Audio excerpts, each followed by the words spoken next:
আমি এই মুহূর্তে আছি নোয়াখালী ৩ আসনে এবং নোয়াখালী মেডিকেল কলেজে। আপনারা জানেন যে আজ সরস্বতী পূজা এবং এখানকার যিনি জাতীয়তাবাদী দল বিএনপির প্রার্থী বরকতুল্লাহ বুলু তিনি কিন্তু আজ এখানে এসেছেন, পূজা দেখছেন, শিক্ষার্থীদের সঙ্গে কথা বলছেন, মত বিনিময় করছেন এবং নির্বাচনী প্রচারণা শুরু হওয়ার পর কিন্তু আজকে প্রথমেই তিনি আনুষ্ঠানিকভাবে ব্যক্তিগতভাবে তিনি এই নির্বাচনী প্রচারণায় অংশগ্রহণ শুরু করেছেন।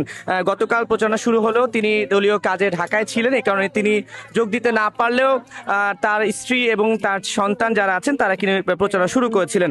নোয়াখালী ৩ আসনে যদি একটু বলতে চাই যে মোর্শেদ আলম খেলাফত মজলিস থেকে দাঁড়িয়েছেন, মোহাম্মদ নূর উদ্দিন দাঁড়িয়েছেন ইসলামী আন্দোলন বাংলাদেশ থেকে, বরকতুল্লাহ বুলু রয়েছেন বিএনপি থেকে এবং তার নিকটতম যিনি প্রতিদ্বন্দ্বী আছেন বা ধরা হচ্ছে তিনি হচ্ছেন মোহাম্মদ বোরহান উদ্দিন বাংলাদেশ জামায়াতে ইসলাম। বরকতুল্লাহ বুলু এই নোয়াখালী ৩ আসন থেকে এর আগেও নির্বাচন করেছেন এবং জয় পেয়েছেন। একই সঙ্গে এর আগে নোয়াখালী ২ আসন থেকেও তিনি নির্বাচন করেছিলেন এবং তিনি কিন্তু বারবার এই আসন থেকে জয়প্রাপ্ত হয়েছেন। এবং আপনারা এই মুহূর্তে দেখতে পাচ্ছেন যে বরকতুল্লাহ বুলু তিনি কিন্তু বসে বসে শিক্ষার্থীদের যে সরস্বতী পূজা যে অনুষ্ঠানমালা সেটি উপভোগ করছেন এবং আজকে থেকেই তিনি কিন্তু আনুষ্ঠানিকভাবে এই প্রচারণার কাজ শুরু করেছেন। আমরা একটু এখন এই মুহূর্তে তার কাছে যাচ্ছি এবং তার সঙ্গে একটু কথা বলবো। যেহেতু আমরা লাইভে আছি, একটু কথা বলতে চাই যে যেহেতু নির্বাচনী প্রচারণা শুরু হয়ে গেছে, তো আজকে থেকে তো আনুষ্ঠানিকভাবে আপনিও অংশগ্রহণ শুরু করলেন, সবকিছু মিলে কেমন দেখছেন প্রচারণা বা সবকিছু?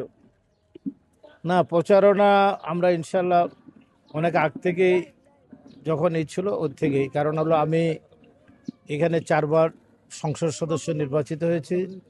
আমার জীবনের সবচেয়ে বড় সৌভাগ্য 2008 সালে আমাকে যখন বেগম জিয়া এখানে মনোনয়ন দেন, এখানে কেউ নির্বাচন করতে চায় না ভয়ে। মঈন আহমেদের ভাই জাবেদ আহমেদ এখানে প্রার্থী, আমাদের কোনো লোক নেই। আমার বাড়ি তখন সোনাইমুড়ি উপজেলা।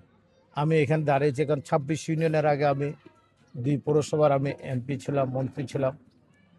তা আমি এখানে এসে দাঁড়ালাম। আমাকে এখানকার মানুষ আজকে এখানে যারা আছে তারা যে অভূতভাবে আমাকে সাদরের সম্ভাষণ গ্রহণ করেছেন এবং আমার অনেক লোক গ্রেপ্তার হয়েছেন, আমাদের লোকদের ভোট কেন্দ্রে আসতে বাধা দিয়েছেন, আনারসের প্রতীক লাগিয়ে মার্ক লাগিয়ে মানুষ এসে ধানের শীষে ভোট দিয়েছেন। আমার জীবনের সবচেয়ে বড় এই বেগমগঞ্জবাসীর আমি কৃতজ্ঞ।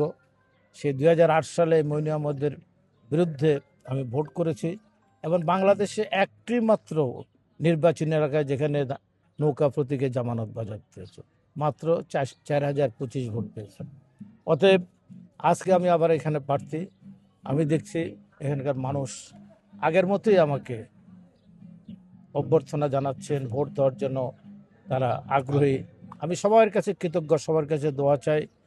আমরা সবাই মিলেমিশে কঠোর পরিশ্রম করে একটি অসাম্প্রদায়িক বাংলাদেশ গড়ে তুলতে চাই। মুক্তিযুদ্ধের চেতনা 71কে ধারণ করে 24 জুলাই আগস্ট এর অভ্যুত্থানকে ধারণ করে আমরা নতুন করে বাংলাদেশ গড়ে তুলতে চাই, একটি ন্যায় বিচার ভিত্তিক সমাজ ব্যবস্থা। অতএব আজকে বাংলাদেশ যাতে আফগানিস্তান না হয়, ইরান না হয়, ইরাক না হয়, সিরিয়া না হয়, লিবিয়া না হয়, বাংলাদেশ যেন তার মূল চেতনায় থাকে। শহীদ প্রেসিডেন্ট জিয়া রহমান যেমনিভাবে দেশ চালিয়েছেন, বেগম খালেদা চালিয়েছেন, তার উত্তরসূরি হচ্ছেন উপযুক্ত বাংলাদেশ যার হাতে নিরাপদ, সে হচ্ছেন তারেক রহমান। আমরা চাই এই বেগমগঞ্জের মানুষ ভোট দিয়ে তথা সারা বাংলাদেশের মানুষ ধানের শীষে ভোট দিয়ে তারেক রহমানকে সরকার প্রদান করার সুযোগ করে দেবে। ধন্যবাদ আপনাকে।